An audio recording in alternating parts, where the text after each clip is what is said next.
Welcome to my YouTube channel. My name is Coach Andres with coachingwithandres.com. And ladies, I've been talking about red flags for a while now. And I got more videos coming on red flags, but I figured let's switch it up. Let's change it up. Let's go to the other side. Let's get a little positive with this flag discussion. Let's talk about green flags. 3 green flags to value in a man in the early stages of dating. 3 bright green flags. Go. Number 1,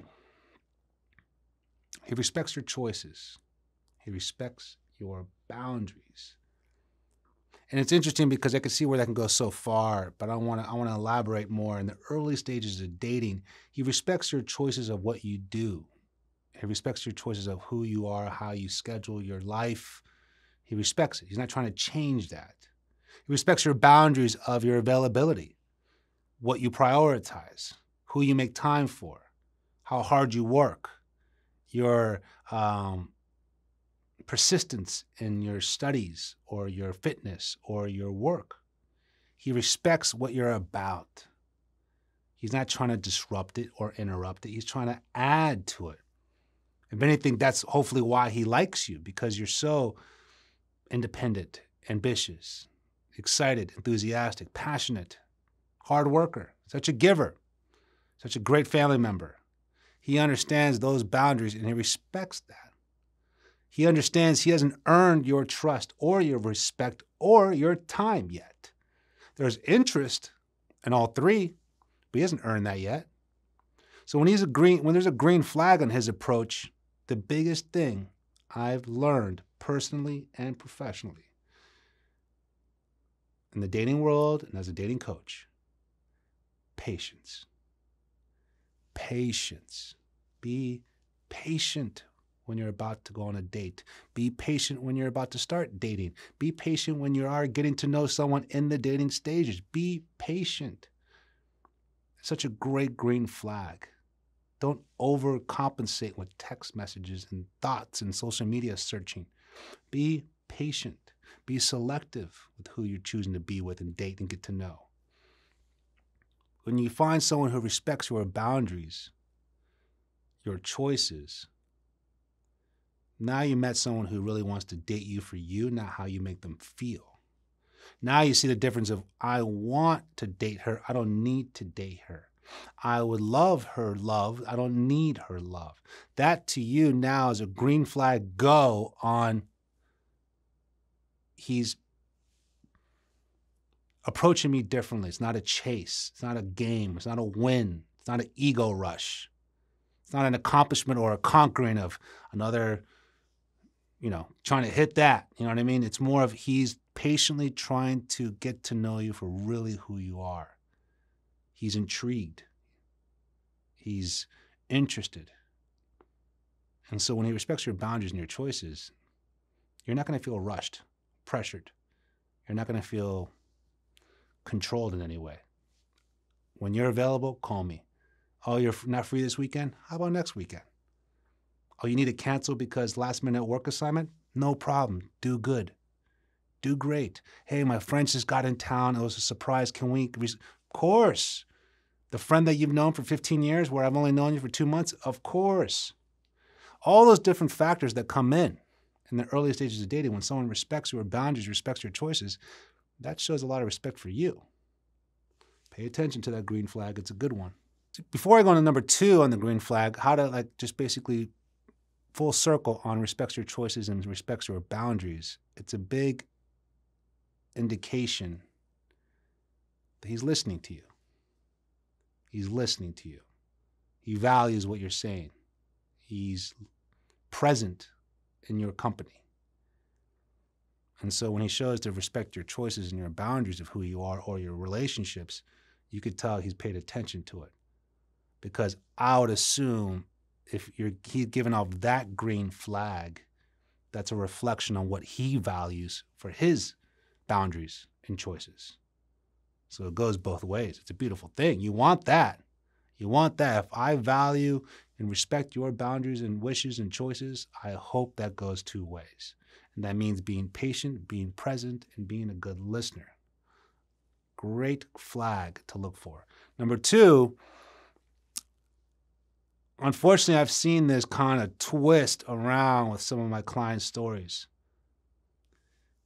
He's kind to people around him, not just you. He's kind to people who he doesn't have to benefit from. I always say this in my older videos. If he or you, ladies, treat the busser like you treat the owner, treat the janitor like you treat the CEO, if you see a difference, there's something off there.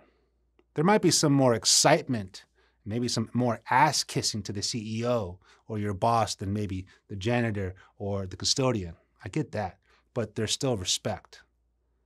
There's still manners. So if he treats everyone around him, he's kind to everyone, and then he chooses to be with you, whereas he doesn't change who he is. He chooses you because he sees something special in you. That's a green flag. That's an amazing red flag. You feel lucky to be chosen, and vice versa, of course. So you look at it, we're like, wow, I feel special that he picked me. I feel special. Wow, he treats everyone like this. He talks to the Uber driver. He talks to the barista. Talks to the bus boy. He's just a very good person. I always say this to my clients in this situation. When you're dating someone, I get the excitement of the attraction, the chemistry, the sex. I get it. But to get exclusive and committed, what you want, is he a good role model or just a good boyfriend? You have to look at that. Is he a good role model or just a good boyfriend? And I'm not saying he has to be Captain America over here and freaking save the world, good role model. I'm saying, does his boyfriend efforts, energy, actions define who he is, or is he more than that? And that's something I always kind of go deeper into my coaching sessions. You're more than a girlfriend. He should be more than a boyfriend. You know what I mean? To a point where that's really who you are. The reward, the benefit, the celebration, the connection is to find someone who values those same things to a point. So again, a green flag is he treats everyone the same and he chooses to be with you. Number three, green flag, he's close with his family. And so let me go a little deeper on that. I've coached a lot of scenarios where maybe families needed to be cut off, family members, or certain things that just weren't healthy to be around, certain relationships. So let's not define family with just blood. He's good to his family on the people who's been good to him. He's good to his friends. He's a loyal friend. He's protective over his nieces and nephew. He's very involved as a cousin. He takes care of his aunt. His coworkers are his second family. His boss is his mentor, and he really respects and admires him. So you don't have to see he's close with his family. He's close with the people who he values and protects and respects them. Because when you're now know, if I get to that level of relationship with him, he's going to do the same for me. And that's a great green flag that you look at it where someone's very selective. As we get older, you realize my circle of friends have gotten smaller but stronger. And that's good. Unfortunately, you have to learn through time and trial and error who's my friend, who's my real friend. And it seems to be like our circles get smaller but stronger. Less is more, quality over quantity when it comes to that. So if he's close with his family, and if it's blood related, beautiful. But not everyone's raised in a very functional home. Not everyone has parents still together. Not everyone's still like lovely, close with their brothers and sisters. It's understandable. We all have different circumstances. There is no perfect family. If that's what it is, great. Beautiful. If anything, that's kind of rare these days. But if it's not blood related, but his family is his coworkers, his charity work, his gym partner, his neighbors, his best friends. His friends could be your second family. If he's protective and close with them, and you've seen that they're good people too, that's how he's going to be with you. 3 amazing green flags to pay attention to and value if you see that in someone. Again, my name is Coach Undressed, coachingwithundressed.com. I'm always here to help. Leave any comments, leave any questions. If you have any interest in coaching sessions, I'm always here to help. Take care.